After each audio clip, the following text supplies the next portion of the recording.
परमात्मे नमः। ओम श्री सत्य गुरुदेवाय नमः। देखिए बता रहे भगवान, ये 13वें अध्याय का 10वां श्लोक।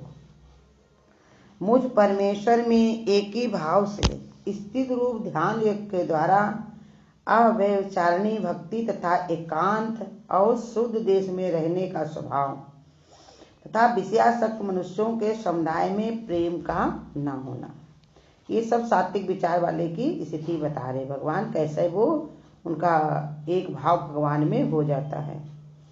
अनन्य और अव्यभिचारिणी भक्ति, भगवान के प्रति भक्ति का उदय जब मन में होता है तो उनकी सर्वज्ञता, सर्वव्यापकता, सर्व सामर्थ्य और सुहृदता पर दृढ़ विश्वास हो जाता है। कहते हैं जब भक्ति, भगवान के भक्त के अंदर भक्ति विद्यमान होती है, अनन्य भक्ति या अव्यभिचारिणी भक्ति, तब उसके अंदर सब सर्वज्ञता माने ऐसा ज्ञान होता है कि एक परमात्मा ही सब जगह विद्यमान है, ये ज्ञान उसके अंदर बना रहता है। सर्वव्यापकता, सब जगह वही व्याप्त है। और सर्व सामर्थ्यता माने सब में परमात्मा की सामर्थ्य है। और सुहृदता माने सबके लिए उसका हृदय बहुत ही सुंदर हो जाता है, नरम मोम की तरह, क्योंकि वो सभी में भगवान को देखता है। कहते करऊं प्रणाम जोर जुग पाही, सिया राम में सब जग माही, करऊं प्रणाम जोर जुग पाही। मतलब हम सभी में परमात्मा ही विद्यमान है तो हम उसी को नमस्कार करते हैं। वही परमात्मा ही हमको दिखता है, इसलिए मेरा हृदय सबके लिए एक जैसा ही होता है। ऐसा होने पर भी संसार की किसी अन्य वस्तु, परिस्थिति अथवा व्यक्ति से कोई अपेक्षा नहीं रह जाती। ऐसा भाव दृढ़ हो जाने पर भगवान से अनन्य योग हो जाता है।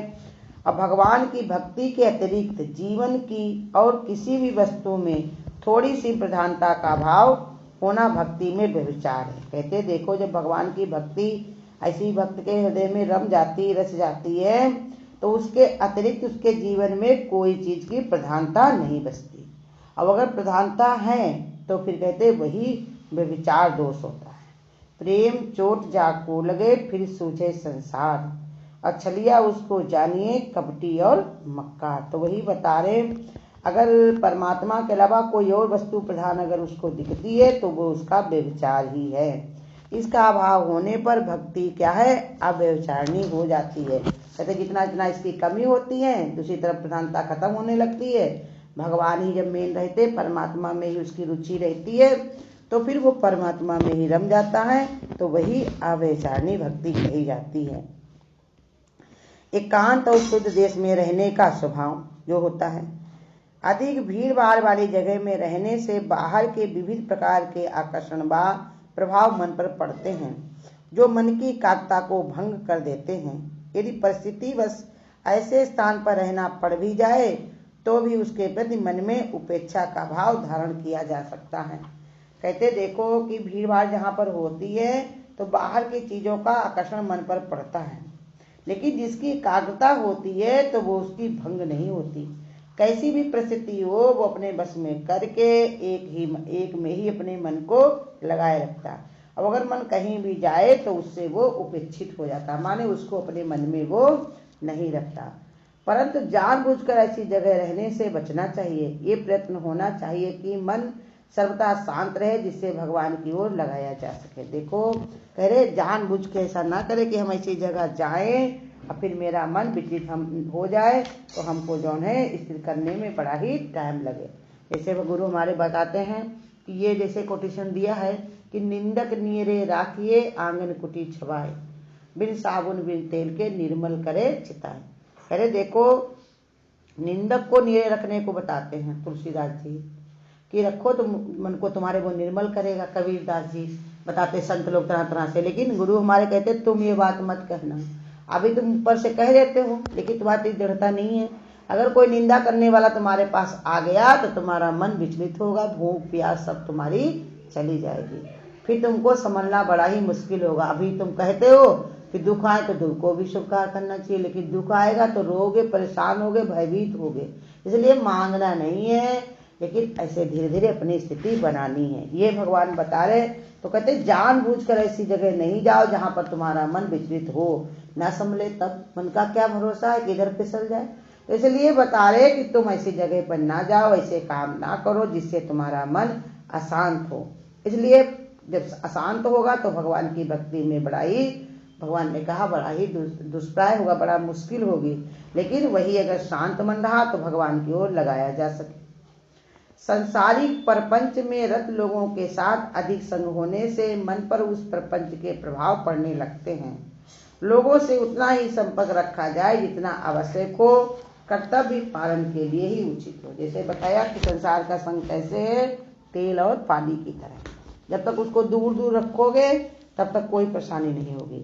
अब वही तुमने एक में लपेट के उसको रखा मिला करके, तो फिर परेशानियां शुरू हो जाएंगी। इसलिए बता रहे कि ज्यादा उसका संग नहीं रखना चाहिए। क्यों? संसार में क्या है, इंसान अपने दुख से दुखी नहीं है, लोगों के सुख से दुखी है। जहाँ इंसान को देखेगा इंसान खुश है, बड़ा प्रेम से रह रहा है, वही उसके मन में तरह तरह की योजनाएं चलेंगी कि किसे इसको कष्ट दिया जाए। इसलिए बता रहे कि एकांत माने अपने को अपने परमात्मा में लगा कर रखो, एक का भी अंत करो। एक मेरा जो जीव भाव है जो ढूंढा करता है सब जगह पर, कोई मेरा साथी मिले, कोई मित्र मिले जिससे हम ये सब बात करें, चीत करें, तो भगवान कहते हैं तुम ज्यादा उसके लगाव में ना पड़ो। अपना है आराम भली चीज है, मुँह ढक के सोइए, किस किस को याद करिए, किस किस को रोइए। ज्यादा अपने मन को इधर उधर लगाने से कोई फायदा नहीं। आए मत देख ऐसी चीज ही, मत सोच ऐसी बातें जिससे तुम्हारा चित्त जो है बड़ा ही विचित्र हो जाए। तभी समझा रहे कि बस इतना संपर्क रखो जितना तुम्हें कर्तव्य पालन के लिए जरूरी हो, उचित हो। उसके संग से सुख की आशा करना या उसमें बैठकर गप निंदा इत्यादि में समय नष्ट करना, मन के प्रमाद को बढ़ाना। भाग्यवश या कर्तव्य पालन के संबंध में किसी व्यक्ति से संपर्क हो तो बुरी बात नहीं है। कहते कभी कभार भाग के बस कर्तव्य पालन में किसी से संबंध हो जाता है, लेकिन उस संपर्क से किसी प्रकार के सुख की आशा, लाभ की आशा नहीं रखना चाहिए। क्योंकि जहाँ पर तुमने ये रखा नहीं, लाभ देखोगे तो हानि होगी, जहाँ सुख ढूंढोगे वहीं पर तुमको दुख भी मिलेगा। प्रगाढ़ माने बहुत गाढ़ा नहीं रखना चाहिए। इच्छा या चेष्टा मन की एकाग्रता को भंग करती है। कहते जहाँ पर इच्छा होती है वहीं पर परीक्षा होती है, जहाँ चेष्टा होती है वहीं पर दुख मिलता है। इसलिए तुम्हारी एकाग्रता भंग हो जाएगी, तुम अपने बारे में छोड़ करके उसी के बारे में ही चिंतन करोगे, बार बार वही सोचोगे कैसे इसका क्या भला हो, फिर ये मेरी बड़ाई करे, मेरी प्रशंसा करे, इसको सुख मिले। भगवान कहते तुम उसके लिए परेशान न हो, जिसकी तकदीर में जो लिखा है वो उसको मिलकर रहेगा। तुम किसी को देने वाले नहीं, तुम किसी से कुछ लेने वाले नहीं। प्रारब्ध सबका पहले ही बन चुका है, पहले ही रचा प्रारब्ध ताके पीछे शरीर। तुम अपने मन को एकाग्र रखो, वही परमात्मा की शरण में सबको डाल के रखो। जो तुमको अगर कोई अच्छा भी लगता है, कोई की मन की बात तुमको सुंदर भी लगती है, तो परमात्मा उसके पास है। और जिसके तुम्हें सुंदर नहीं लगती, जो तुम्हारे मन को नहीं भाता, परमात्मा उसके भी संग में है। तो इसलिए तुम अपनी एकाग्रता को भंग ना करो, तुम परमात्मा में लीन रहो। तो इसलिए कहते और जो इस चीज को नहीं समझ पाते हैं तो उन्हीं का संग उसको ले डूबता। संसार कैसा है, हम तो डूबेंगे सनम और तुमको भी ले डूबेंगे। आए अपने आप तो संसार में प्रपंच में पड़े रहते हैं, और जो संसार में जो लोग रह रहे हैं अब उनको भी भरमा लेते हैं। क्योंकि यही संसार में है कि हम देखो, एक शराब पीने वाला होता है तो दूसरे वाले को कैसे समझाएगा, थोड़ी सी देखो यानी इसकी महक देखो, इसको पीने से कितनी राजाई आ जाती है, कितना सब दर्द बंद हो जाता है, शरीर की पीड़ा चली जाती, बीमारी खत्म हो जाती। तो वो कह क्यों, क्योंकि वो भी अगर पीने लगे तो फिर आगे हम फिर ही पियेंगे। ऐसे ही संसार में भी रहता है कि लोग पहले क्या करेंगे, टेढ़ी मेढ़ी बातें करके तुम्हारे मन को हरेंगे, और फिर उसके बाद तुमको वही बात तुमको भी धीरे धीरे आदत बन जाएगी, तो उनको भी बड़ा मजा आएगा। संसार को भरमाने में बड़ा ही मजा आता। तो इसलिए कहते ये परपंची लोगों के संगति में सर्वथा भगवान ने कहा दूर रहना चाहिए। क्योंकि साधु संगत, महात्माओं की संगत संसारिक प्रपंच से व्यक्तियों की संगत से सर्वथा ही विलक्षण होती है। कहते जो संत महात्माओं की संगत होती है वो हमको सीधे भगवान से मिलाकर एक करती है, परमात्मा से मिलाकर एक करती है। लेकिन ये जो संसार वाली संगत है ये बार बार हमको आवागमन की ओर ले जाती है। इसलिए बता रहे भगवान की देखो एकांत में रहने की आदत बनानी चाहिए। स्वभाव ऐसा बनाओ कि हर समय भगवान की ही ध्यान विचारो, हर जगह परमात्मा का ही विचार होगा जब तुम्हारा, तो तुम्हारे चित्त में कोई भी गड़बड़ी नहीं होगी। जिस प्रकार अग्नि में पड़कर लकड़ी अपने पूर्वाकार को रखते हुए भी अग्नि ही बन जाती है, इसी प्रकार महात्मा जन शरीर के रूप में दिखते हुए भी ज्ञान के पुंज ही होते हैं।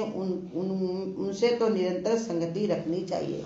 कहते महात्मा लोगों का संग जो है कभी नहीं छोड़ना चाहिए। जैसे लकड़ी होती है, भले को वो अपने आकार को नहीं छोड़ती है, लेकिन फिर भी आग के साथ में जाकर के वो आग का ही रूप ले लेती है। ऐसे संत महात्मा रहते तो मनुष्य शरीर में, रहते तो घर परिवार में, लेकिन रोज रोज भगवान की संगत में जाते जाते जाते जाते उनका ध्यान विचार करते करते करते करते एक दिन वो भी भगवान बन जाते। और उनके साथ अगर जो रहता है तो उसको भी भगवान ने कहा, उसको भी रंग चढ़ जाता है। बनने लगे हम भगवान धीरे धीरे। भले को हमारे इतने भी कर्म नहीं सुधार हुए हैं, लेकिन रास्ता तो हमने वही पकड़ा है। गुरु कहते थे चाहे तुम्हारी ट्रेन, चाहे पैसेंजर हो, चाहे एक्सप्रेस हो, चाहे प्लेन हो, लेकिन अगर तुमने टिकट सही लिया है तो अपनी मंजिल पर पहुंचेगे जरूर। ऐसे अगर हम इस रास्ते पे चल पड़े हैं, परमात्मा की ओर मुड़ गए हैं, अब भगवान हमको आगे रास्ता दिखाएगा जरूर, अपनी शरण देगा जरूर, लेकिन हमको एकाग्रता अपनी बनानी है, ना कि संसार से हमको मेल मिलाना है। संसारियों से सेक नहीं मिलानी चाहिए कि संसार में जो है क्या कोई कर रहा है, हमको यही करना है। तुमको यही विचार करना है कि हमको तो भगवान यही बता रहे, पहले ही बता चुके हैं दूसरे अध्याय में, कि तुम संसार से जो है असंसारी हो जाओ। किसी व्यक्ति के गुण मानने से राग हो जाता है, दोष देखने से द्वेष होता है। राग द्वेष जिसमें रहते वो शांत या मुक्त अथवा भक्त नहीं हो पाता। जिस दोष को तुम मिटा न सको, उसके मिटाने के लिए अंतर हृदय से विद्यमान परमात्मा से प्रार्थना करो। कह दो हम दूसरे को देते, ये खराब है और ये बहुत अच्छा है, लेकिन हम खराब को अच्छा नहीं बना पाते और अच्छे को हम खराब नहीं कर पाते। तो इसलिए समझा रहे भगवान से तुम प्रार्थना करो, भगवान ही तुम्हारे ये कार्य को करके देगा। तुम उससे द्वेष करने से कोई फायदा नहीं है। परमात्मा सभी में विद्यमान है, सबकी वो सहायता करने वाला है। इसलिए परमात्मा के लिए बाहर ना भागो, हृदय में देखो, उसी में उतरकर परमात्मा का ही चिंतन और सुमिरन करो। हरि हरि ओम। अगर आपको आज की वीडियो अच्छी लगी हो तो वीडियो को लाइक और शेयर करना ना भूलें। आगे की वीडियोस देखने के लिए चैनल को सब्सक्राइब करें और नोटिफिकेशन